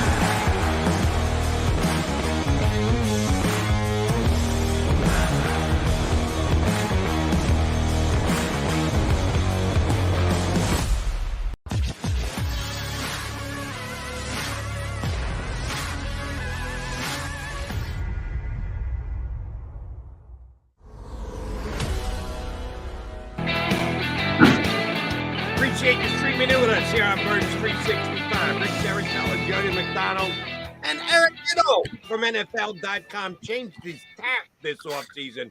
That's a horse racing reference from a jockey who moves from one track to the other, changing one's tack. He has done his from Yahoo to NFL.com. Eric, are you ready for some football tonight? Hall of Fame action? I take it you're going to be in front of your TV. You're not running off to Canton after you finish up with us, are you?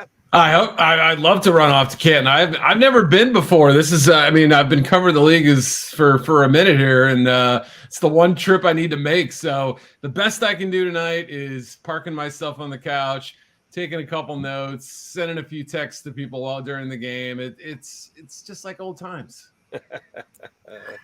Yeah, that Canton trip, I had a chance to do it a few years back for the first time, and it's just an incredible experience. Whether you work in the media or you're just a fan, it's just the incredible experience. I recommend anyone who's a football fan to just do it at least once in your lifetime. Yep. You'll remember it forever. But congrats again on the NFL.com gig. I know you've got your finger on the pulse when it comes to a national landscape. I mean, not few, if any, do it better. Tell us where I just mentioned before you came on, I'm going to be going on the college training camp tour. Yeah. Tell us where the Eric Edholm training camp tour is going to take them. It's going to be a lot of home this year. We kind of got the deal done a little bit late, and so schedules were already kind of made and stuff like that. I had to cancel a trip to Indianapolis. I was going to try to stop in. I know the Lions and Colts have joint practices coming up, but this is going to be a little bit of a different year for me. I will try to make some stops at some of the local schools around here, Rick. I'll be Northern Illinois is about 40 miles down the road. I've got Northwestern about 25 miles. Madison's about an hour and a half away. So I'll make a couple of short trips here and check in with some of those people. And during the college season, I might be able to get out to a game or two, especially those Thursday, Friday games. I like those a lot. And I think NFL scouts do too, because it allows them to follow their team or make weekend plans that differ a little bit. So yeah, we'll see. I mean, it's going to be a draft heavy role, but right now I'm doing a lot of stuff around the NFL and camp reports and things like that. All right. So let me go to your draft responsibilities guys coming forward to the National Football League. You've already gotten, seems like your eye focus on those who will be on campus this year and then playing in the league in 2023. But I know how much time and effort you put into last year's draft and leading into 2022. Yeah.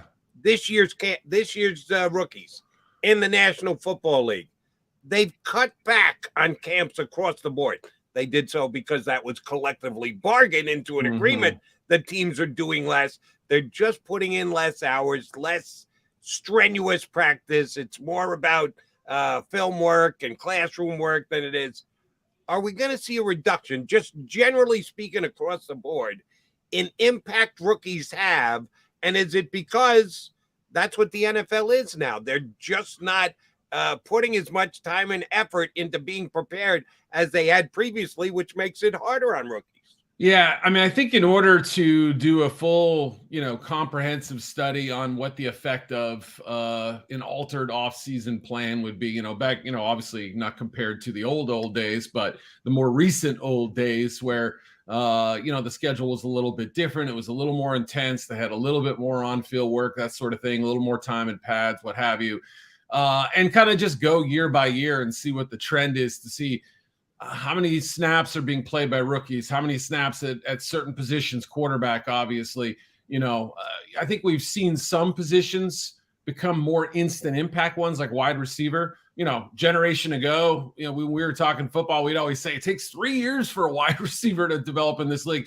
That still can be the case, but obviously there are Jamar Chases and Justin Jeffersons and other people like that. And, Devontae Smith, obviously last year too, who can step right in and be pro quality players. So, the talent is always going to be the bottom line. But, I think if somebody did the work to find out what is the real tangible effect of this, are young players having fewer opportunities or less time to acclimate, it would probably, be a little bit more revealing, because I don't know the answer, truthfully. A lot of it's going to be anecdotal in my experience.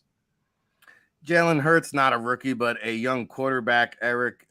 Some would say he's still needs to develop. Now, he didn't play a single snap, I believe, last preseason. He doesn't expect to play a single snap this preseason.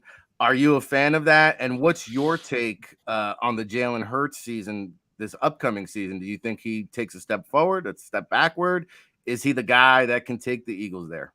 Yeah, we've obviously seen teams take sort of vastly different approaches to the whole playing quarterbacks in the preseason thing. And, obviously we heard coaches gripe about wanting, more, keep the 4-game preseason slate. Only 2 teams will have that. The rest will be 3 games. And, Sean McVay, for instance, I think his first year with the Rams played Jared Goff in the first team offense, like 6 series or something, 7, so, it can vary from team to team and approach to approach. And, it obviously depends a lot on the quarterback and how much they know the offense. For Jalen, obviously, this is, nobody's, saying that this isn't a crucial year for him, and that, the AJ Brown move and, getting Smith in his second year and, having Dallas Goedert in his prime and, assuming Miles Sanders is still going to be a vibrant playmaker, and that offensive line coming together and everything, there's no question that this is a critical season for him. And,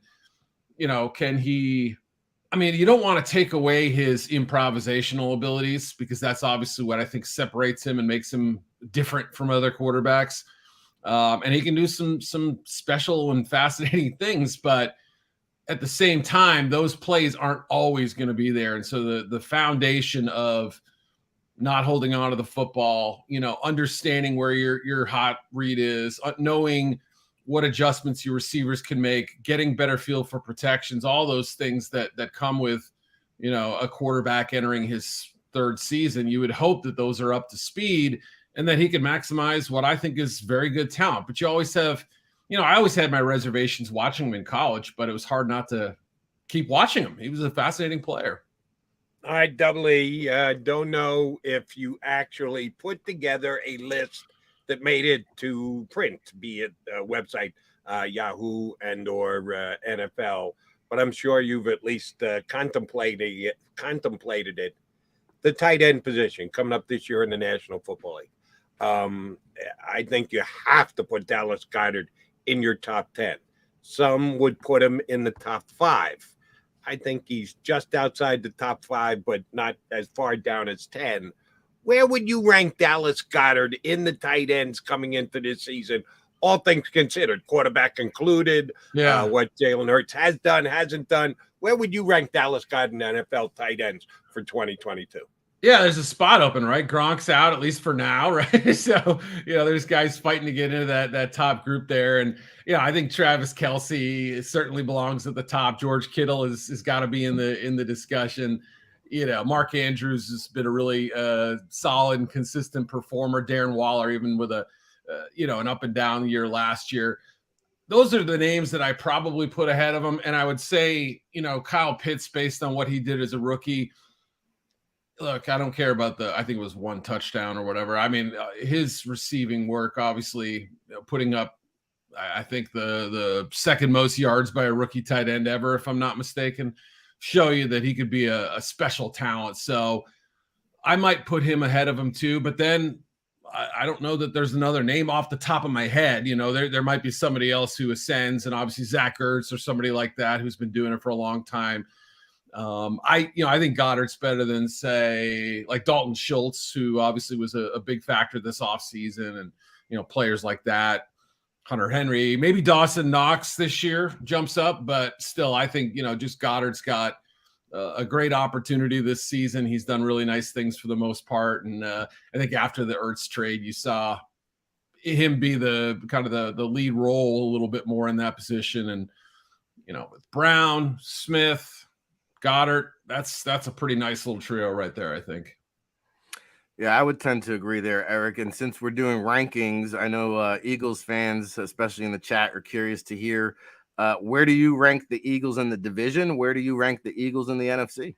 I think I can be talked into them winning the division. I really can. I mean, Dallas finished last year, I believe, first in yards and first in points, maybe too. I mean, they were, pretty darn special offensively, and defensively led the league, I believe, in turnovers as well.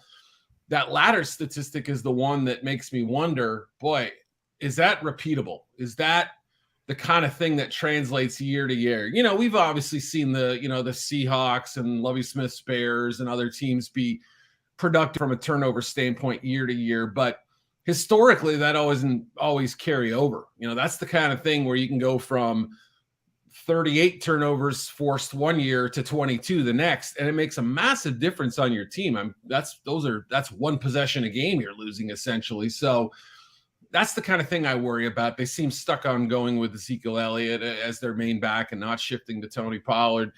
It worries me about their receivers, their offensive line. I don't think we're talking about the number 1, 2, 3, or 4 ranked offense in the league this year. I think they'll come back a little. And I also think their defense, just in terms of big plays, will step back. Whereas the Eagles, if they can make a incremental improvement against good quarterbacks, that was the one thing that stood out to me last year, was that, defensively, the rankings were pretty good. Overall, you'd say, boy, Jonathan Gannon did a pretty good job. But I know there's heat on him. I know there's higher expectations. I know the people who saw him getting head coaching interviews are saying, wait, really? But I can also say that if they just make better improvements and make bigger plays against those top tier quarterbacks, it could result in, 2, 3, 4 more wins. So I give them a real good shot. In the NFC, I would say they're in that kind of second tier, but we're not talking about as a heavyweight conference like we have in the AFC side of things. So they're right in the thick of it, I think. Thank you for going to the plus minus, the turnover category from last year in the NFL. There were 3 teams that ended up as a plus minus at 0, which means as many turnovers as they had giveaways. And sure enough, the Eagles were in that group. And if you rate the plus minuses, it was 15, 16, 17, the dead middle of the National Football League. That's exactly where the Eagles were. Yeah, they add Hassan Reddick. They add James Bradbury on the outside, who's been killing it in camp. If there's going to be an addition or a minus to one or the other, I think the Eagles are going to be much better on the plus side. put Jordan Davis in there as a disrupting force in the middle of the defensive line, you believe the Eagles can be a plus this year rather than a dead zero like they were last year? Yeah, I mean, Bradbury got his hands on a lot of passes the last couple of years, especially 2 years ago with the Giants. I mean, he was, felt like he was getting 1 or 2 pass deflections per game, making some interceptions, getting his hands on balls and forcing some balls loose as well. We're probably going to have to wait for Nakobe Dean, but Jordan Davis, as you said, obviously such a fascinating study, Rick. I know you probably watched him extensively and just to figure out what kind of defense he'll fit in, how he'll be used. How much can you get out of him? You may be able to sit Fletcher Cox a little bit more. I know he's a different player. You may be able to sit Javon Hargrave a little bit more. But, again, different type of guy. But still, having that unique type of defender in the middle, I think is going to make a difference, even if he's not the one forcing the turnovers or having the sacks. Because as we know, his production was a little meager at Georgia. But think about what he opens up for other people and how much space he occupies. So he just fascinates me. I think a better play on the back seven. The Eagles will make more of those turnovers and big plays come. Yeah, that depth on the both the defensive and offensive line, the Eagles are stacked up pretty well. I'm going to fast forward here to week 1 because you mentioned you were almost going to the Colts and Lions scrimmage. Lions week 1 opponent for the Eagles. They're going to be on Hard Knocks, obviously, which I'm excited for. I think that'll be a lot of fun with Dan Campbell. But, Jody, he's laying the points. I know that much week 1. He thinks it's going to be a blowout, not even close. I'm a little bit different. I think this Lions team is young. They're hungry. They're on the upstart. They made some additions. I still think the Eagles eke this win out, but I think it's going to be a little bit closer than what MacMan here is predicting. What's your take? I mean, the Lions, it's such an interesting thing with them because I feel like every 2 or 3 years, I always say, like, keep an eye on these guys. Like, their time is coming, and it's teams like the Chargers, we've done it too. They're on a little bit of a different end of the spectrum too, but I think you're right. It's hard not to get a little bit excited. Does Jared Goff limit their appeal to a certain degree? Sure. Do they still need to identify some more playmakers? Yeah, but DJ Shark is stepping up, starting to get his feel in the offense. Amon-Ra St. Brown had a great second half and was a productive slot guy for them. Jameson Williams probably not ready by the time that game plays. But Hawkinson's back and healthy. I mean, they've got a little bit of offensive juice there. They really think this could be the year for DeAndre Swift. I was talking to them right as they were about to start camp, and they just sort of felt like, it's going to come together this year for Swift. And they view him in the same way that the Saints use Alvin Kamara. I don't know that he'll be quite that good, but I mean, that's the type of player. Aiden Hutchinson, I'm not worried. Their offensive line is good. Their defensive line should be a little bit better. Do they have the bodies at linebacker, corner, safety? I don't know. I mean, I think the Eagles will be able to move the ball on the Lions. That's the question, is whether they can make enough big plays defensively to stop a team like that. So I would still lean Philly, but this Detroit team is going to be interesting, I think. Yeah, the over-under for the first game of the season is 2, as in touchdowns that the Eagles win by. Will it be more than 2 or less than 2? Right now, I'm leaning toward the over. Sorry about that, Dan Campbell. Not just yet, Dan Campbell. But here's a legit question about the Birds. They've got Detroit week 1, and we're all leaning toward Detroit. Me a little more heavy-handed than you two guys, but we're leaning toward the Eagles being able to beat the Lions. Then Minnesota, then Washington, then Jacksonville. At Washington, home against Minnesota and Jacksonville after opening in Detroit. If the Eagles are any less than 3-1, is that not a bad start for them? Yeah, I mean, look at that schedule. I would stack it up against the other 31 teams, and I bet you couldn't find 3 or 4 more teams with a more desirable 4-game slate than that. I mean, if you're going to catch the Lions, that seems like a team that would be better towards the end of the season, I would say, than the beginning. Are you saying that? Because that's exactly what I said. And the others have gone, no. You want to get the Lions early because they don't know they're going to be bad yet. They've washed away last year, and I'm with you. I'd rather play the Lions right away. Get them Yeah. out of the way. I look at it from more of an Eagle perspective than a Lion perspective. Yeah. Get as many wins as you can. Right. Build up a momentum. Prove that last year's second half wasn't a fluke. I like the fact that the Lions are on the road to Eagles' early schedule. Yeah, I agree. I think, I could see them having, obviously early last year, the Lions, that first game, if I remember correctly, they fall way behind and fight all the way back and just short, they lose that crazy game early in the season to the Ravens, so they hadn't kind of figured things out yet. Now, obviously, it's not like they figured a lot out last year, but by the end of the season, you saw a pretty competitive football team, at least that one that wasn't going to embarrass themselves. So I assume the same trend might happen again as they kind of sort out some of these young roles. I mean, the secondary worries me. Linebackers still kind of an unknown at this point. Offensively, they're going to be better. But, yeah, I mean, that schedule, that opening quartet is nice for Philly. So, yeah, I think I'm with you. If they start 2-2, is it going to be full-on panic? No. You could see Minnesota winning that game, right? I mean, there's a couple of games that are at least in the moderate toss-up category there, but it certainly would behoove them to take advantage of this portion of the schedule, I would think. All right, guys, so working through some internet. Yeah, I think Ricky's frozen up on us. All right, got to get your take on the whole Deshaun Watson thing. It's the talk of the National Football League. We want to stay on the field and talk about this story is so huge, you cannot ignore it. No surprise to me yesterday that the NFL appealed the suspension that Judge Sue Robinson gave. If you are going to negotiate the power into basically overrule, then when given the chance, if you don't think the punishment is enough, you're kind of obligated to do just that, appeal it and say, no, we'll actually make the decision.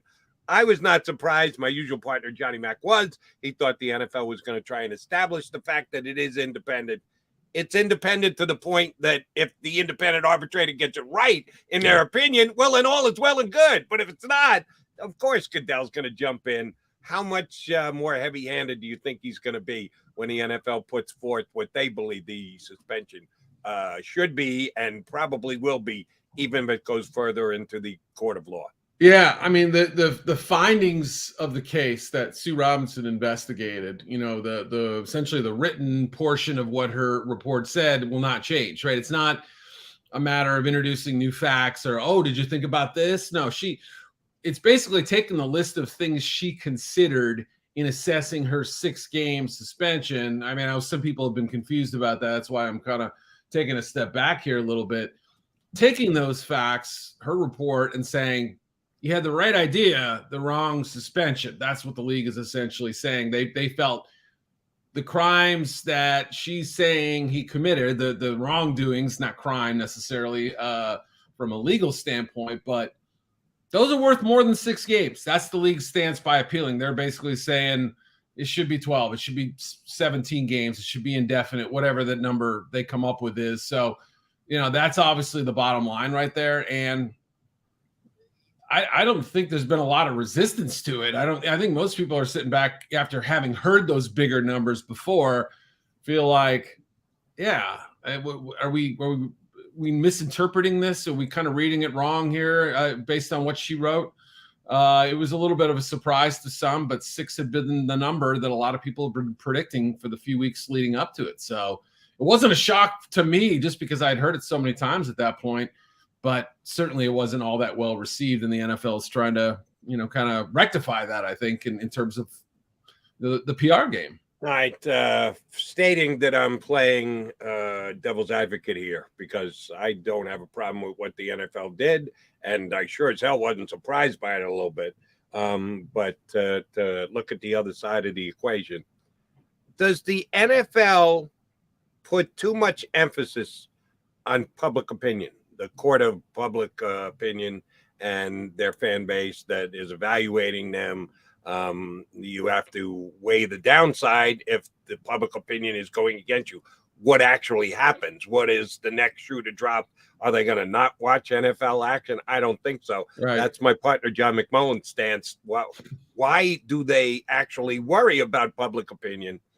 I think any corporation should, at least in part, be worried about the people that they're putting their product out there for. Does the NFL worry about it too much, in your opinion? I mean, compared to other similarly sized corporations who are, know that their fans are brand loyal, to a certain degree. Obviously, I think the NFL might have turned some fans off along the way for various reasons, whether it was something they viewed as, not being part of their value system, or if they feel like the product wasn't that good, then they'll leave. And I think the league and any other big business knows that. Now, obviously, I'm a little bit of a biased narrator here in the sense that I work for the league now, but yeah, it obviously, I think if you were to compare it to, Coke or Google or any other massive brand like that, this is how they operate, right? They want to get a feel for the temperature and get to know what people are thinking. And they do a lot of trial balloons to see, like, what would the reaction be to X? What about Y? How about Z? And you throw them all up there and see what people's responses are. And that kind of helps at least shape your policy, or at least give you an idea of, okay, this is the blowback we're going to get when we announce Z, right? So it helps prepare you. And I think PR people, and will always say that, they're better at putting out fires if they know the fire is coming, right? You can get a few buckets of water ready to help put it out. So if they're going to do something they know is unpopular, whether it's the league or any other, massive Fortune 500 type operation, right? They want to be prepared for what the blowback might be. I want to get your opinion on this, E, because it's a pretty big deal. I think, there's just my opinion, the last couple of years, the NFL has been able to not worry all that much about Thursday night football. They had someone willing to pay a big number for it. The numbers in comparison to other numbers with NFL TV ratings was certainly lower, but that's newness. People just weren't used to watching Thursday night football. Well, that's kind of gone by the wayside now, because it's been a couple of years since they initiated Thursday night football. First ever streaming. Most of the country is streaming these days. Somebody's got some streaming service, a smart TV, the ability to get it. Will they eventually share it somewhere else, or is it purely going to be solely on streaming? How big a deal is this for the National Football League that they hit the ground running with the streaming on Amazon on Thursday night for the future broadcast of the NFL?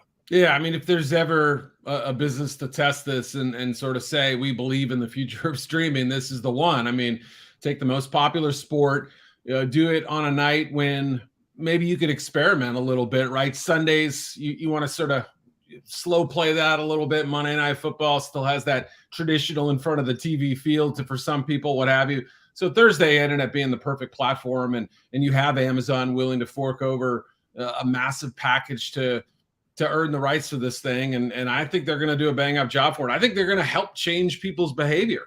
Again, I'm not trying to sound like a mouthpiece for the league here. I honestly think that their belief in the power and the staying power of streaming, and that people are moving more in that direction over time. And that they're going to kind of help nudge people, sort of push people in the, well, I want to watch my team play, don't I? Right? My team's on prime time. I'm going to miss the game, right? And there's still going to be that transition period where I think you let bars and restaurants maybe, use that service and broadcast it in those settings. So obviously there's some talk about that and different ways to kind of, bridge the gap or whatever, but the future's here. It's coming. I think that's the way it's headed. All right, E, last question, and certainly give you the right to change your mind. We'll do that right here on Birds 365, because we'll shortly have you back on before the season starts. Yeah. Not going to ask you who's going to win the Super Bowl. Instead, I'm going to ask you who's going to win the MVP.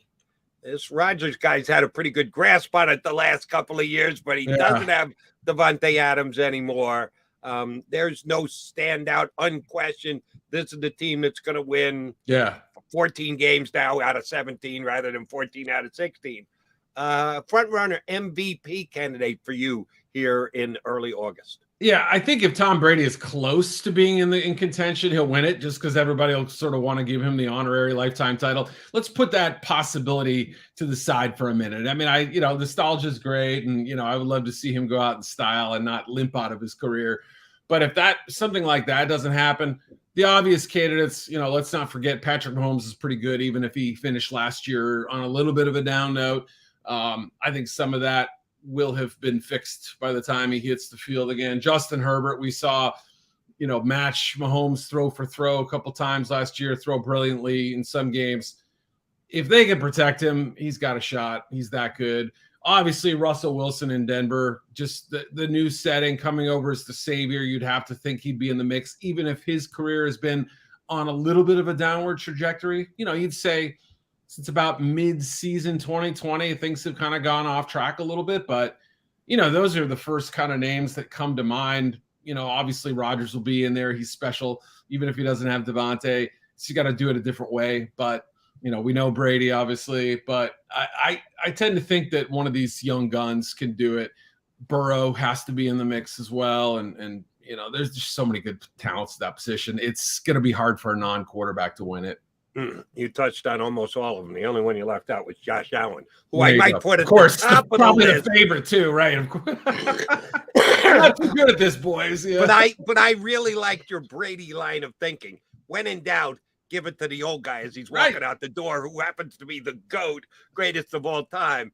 That's as a fellow old guy. I had not thought along those lines. Yeah. Shame on me for not. Good for you for going there.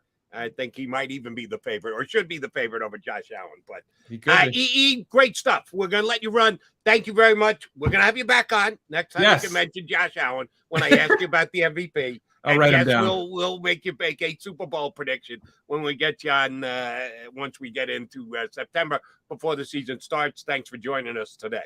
It was a pleasure, boys. See ya. Thanks. That is Eric at home. Now for the NFL.com was phenomenal with Yahoo for years, doing the NFL.com thing these days. And he doesn't play it like a homer, defend the shield type stuff. You heard him. Looking forward to have Eric back at a later date. All right, Saratella is back. He's got his internet issues worked out for the moment. But we'll give him a chance to break down again. But then we'll also give him a chance to come back and help us put a bow on the show here on Birds 365.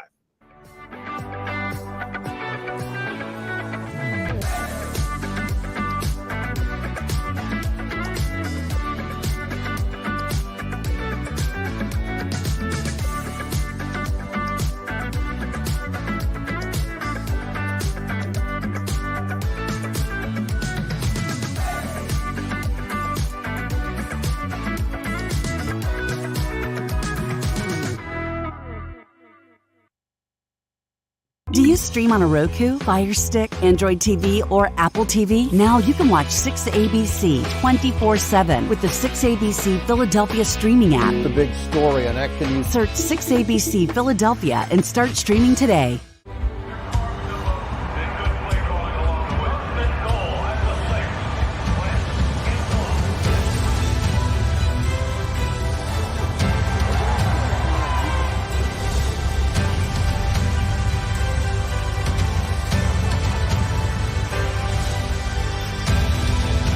Field of life, First Trust Bank is there for you.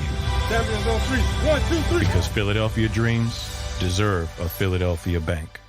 At Stateside Vodka, every new customer gets the world's best rocks glass, free.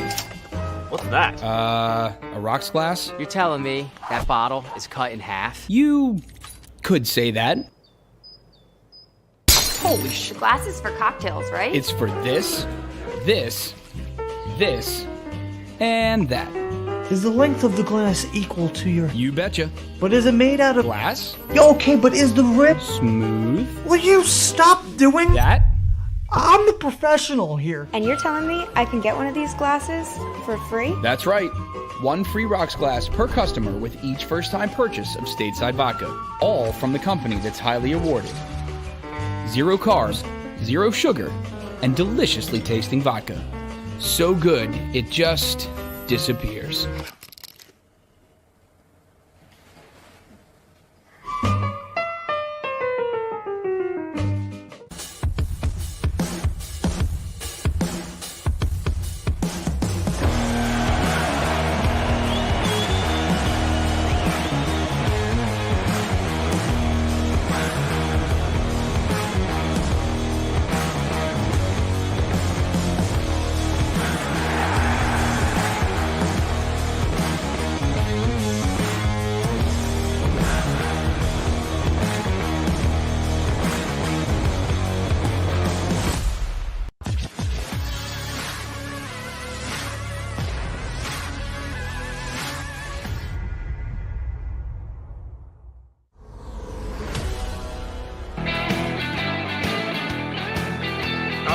I was going to say, you got Jody Mack and Rick Saratella here on Birds 365, but I look up and say, oh, shoot, Saratella's gone. So connection issues with him again. He did a real nice job filling in for Johnny Mack. J Mac will be back tomorrow. As a matter of fact, little bit of a preview for you guys. We do have one of our two guests booked tomorrow because, we usually try and book two guests when it's John and myself. If John is going to be at Eagle Camp, then he is the quote-unquote first guest because we're going to get him on before he's got to start his daily responsibilities. So since John's going to be in full-time tomorrow and co-hosting with me, we need two guests. We have the guest booked for the second hour, and I'm looking forward to it. Mike Missinelli, who will be part of our JAKIB Media Eagle post-game show team here on the JAKIB Media YouTube channel.